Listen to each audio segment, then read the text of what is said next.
26 नवंबर 2008। समय रात के लगभग 9:20। स्थान मुंबई का अरब सागर। अंधेरे में लिपटी लहरों के बीच एक छोटी सी नाव धीरे धीरे किनारे की ओर बढ़ रही थी।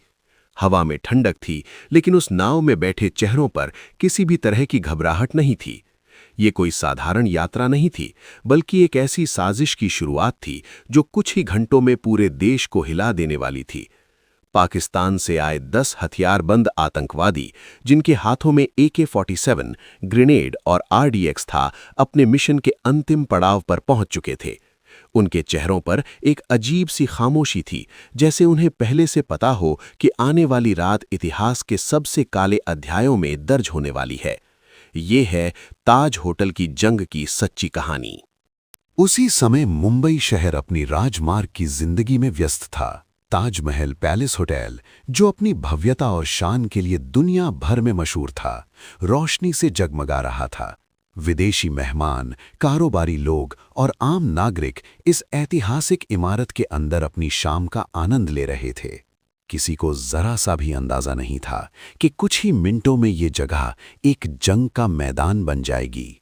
होटल के गलियारों में गूंजती हल्की संगीत की धुनें और हंसी की आवाजें अचानक गोलियों की गूंज में बदलने वाली थीं। रात के करीब 9:40 पर आतंकवादियों का एक समूह ताज होटल के मुख्य द्वार से अंदर दाखिल हुआ। उनके कदम तेज थे, लेकिन चेहरे पूरी तरह शांत। अचानक, बिना किसी चेतावनी के, गोलियों की आवाज ने पूरे माहौल को चीर दिया। लोग समझ ही नहीं पाए कि क्या हो रहा है। कुछ ही सेकंड में अफरा तफरी मच गई। जो लोग अभी तक आराम से बैठे थे, वे अपनी जान बचाने के लिए भागने लगे। होटल का हर कोना डर और चीखों से भर गया।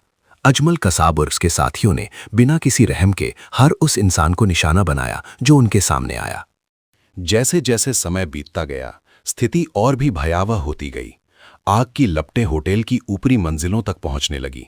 धुएं ने पूरे वातावरण को घेर लिया। कई लोग कमरों में फंसे हुए थे। बाहर निकलने का कोई रास्ता नहीं था। मोबाइल फोन की रोशनी में लोग अपने परिवारों को आखिरी बार संदेश भेज रहे थे। हर पल ऐसा लग रहा था जैसे समय खुद थम गया हो, लेकिन मौत लगातार आगे बढ़ रही थी।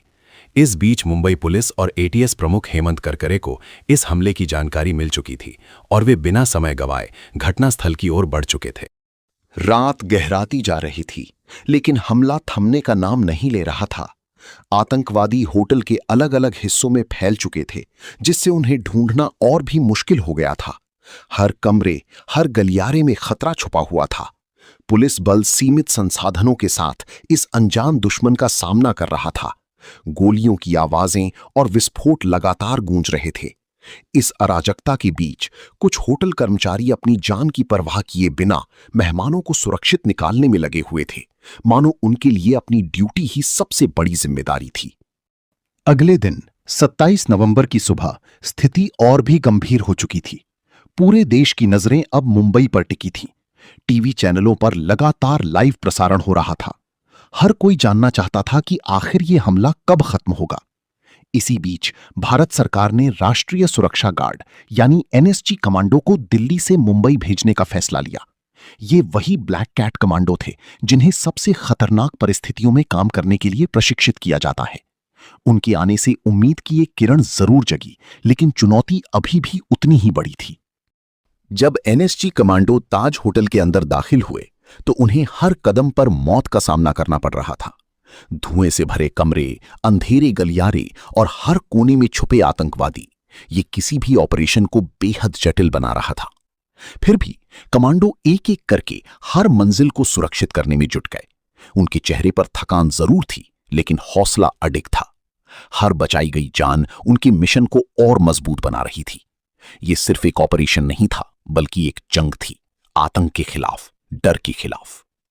आखिरकार 29 नवंबर 2008 की सुबह, लगभग 60 घंटे बाद, ताज होटल में चल रहा यह खौफनाक ऑपरेशन समाप्त हुआ। आखिरी आतंकवादी को मार गिराया गया और होटल को पूरी तरह सुरक्षित घोषित कर दिया गया। लेकिन जब धुआं हटा, तो जो दृश्य सामने आया वो दिल दहला देने वाला था। जली हुई दीवारें, टूटे हुए शीशे और हर तरफ बिखरी खामोशी, ये सब उस भयावह रात की गवाही दे रहे थे। 160 से ज्यादा लोग अपनी जान गंवा चुके थे और सैकड़ों घायल हुए थे। ये हमला सिर्फ मुंबई पर नहीं बल्कि पूरे भारत की आत्मा पर एक गहरा घाव था। लेकिन इसी अंधेरे में बहादुरी और बलिदान की कई कहानियां भी सामने आईं। हेमंत करकरे जैसे अधिकारी जिन्होंने अपनी जान की परवाह किए बिना देश की रक्षा की, हमेशा के लिए इतिहास में अमर हो गए। ताज होटल, जो कभी सिर्फ एक आलीशान इमारत था, अब साहस और संघर्ष का प्रतीक बन चुका था। 30 नवंबर 2008, समय दोपहर के करीब 2 बजे, स्थान मुंबई क्राइम ब्रांच मुख्यालय। ताज होटल की जंग खत्म हो चुकी थी, लेकिन असली कहानी अब सामने आनी शुरू हुई थी। अजमल कसाब, वो नाम जो अब पूरे देश के गुस्से और दर्द का प्रतीक बन चुका था, कड़ी सुरक्षा के बीच पूछताछ का सामना कर रहा था। उसकी गिरफ्तारी ने इस हमले के पीछे छुपे उस जाल को उजागर करना शुरू किया था जो सीमाओं के पार से रचा गया था। हर सवाल के साथ एक नया सच सामने आ रहा था और हर सच ये दिखा रहा था कि ये हमला सिर्फ 10 लोगों का नहीं बल्कि एक सुनियोजित आतंकी तंत्र का हिस्सा था। जांच एजेंसियों ने जब सबूतों को जोड़ना शुरू किया तो तस्वीर और भी साफ होती गई। GPS device, satellite phone calls और ट्रेनिंग के पैटर्न ने यह साबित कर दिया कि इन आतंकवादियों को पाकिस्तान में विशेष प्रशिक्षण दिया गया था। लश्कर-ए-तैयबा के कैंप्स में महीनों तक उन्हें सिर्फ एक ही चीज सिखाई गई थी, डर फैलाना और ज्यादा से ज्यादा नुकसान पहुंचाना। इस पूरी साजिश के पीछे जिन नामों की चर्चा होने लगी उनमें हाफिज सईद और ज़कीउर रहमान लखवी जैसे चेहरे शामिल थे, जिनकी पहचान पहले से ही अंतर्राष्ट्रीय आतंकवाद के साथ जुड़ी हुई थी। इस बीच भारत की खुफिया एजेंसियां और भी सतर्क हो चुकी थीं। अजीत डोभाल जैसे रणनीतिक विशेषज्ञों की सलाह पर कई नई योजनाएं बनाई गईं। देश की आंतरिक सुरक्षा को मजबूत करने के लिए बड़े बदलाव किए गए। हर उस कमजोरी को पहचानने की कोशिश की गई जिसने इस हमले को संभव बनाया था। समुद्री रास्तों की निगरानी को पहले से कहीं ज्यादा कड़ा कर दिया गया और शहरों में क्विक रिस्पॉन्स टीम्स को तैनात किया गया। ये साफ था कि 26/11 सिर्फ एक घटना नहीं थी बल्कि एक चेतावनी थी, एक ऐसी चेतावनी जिसे नजरअंदाज करना अब संभव नहीं था। समय के साथ ताज होटल फिर से खड़ा हुआ। उसकी टूटी हुई दीवारों को ठीक कर दिया गया, उसकी रोशनी फिर से चमकने लगी और मेहमान एक बार फिर वहां आने लगे। लेकिन अब वो सिर्फ एक होटल नहीं था, वो एक प्रतीक बन चुका था, साहस, बलिदान और पुनर्जन्म का प्रतीक। उसकी हर ईंट, हर गलियारा उस रात की कहानी को अपने अंदर समेटे हुए था। आज भी जब कोई उस इमारत के सामने खड़ा होता है तो उसे सिर्फ उसकी खूबसूरती नहीं दिखती, बल्कि वो इतिहास की उस काली रात को भी महसूस करता है। एक ऐसी रात जिसने पूरे देश को एक साथ जोड़ दिया, जिसने ये सिखाया कि चाहे हालात कितने भी मुश्किल क्यों न हों, इंसान की हिम्मत और एकता हर अंधेरे को मात दे सकती है। ये कहानी खत्म जरूर हो जाती है, लेकिन इसका असर कभी खत्म नहीं होता। 26/11 सिर्फ एक तारीख नहीं है, बल्कि एक याद है, एक ऐसी याद जो हर भारतीय के दिल में हमेशा जिंदा रहेगी और हर बार ये याद दिलाएगी कि आतंक के खिलाफ ये जंग अभी खत्म नहीं हुई है।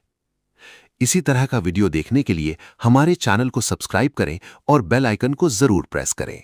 धन्यवाद।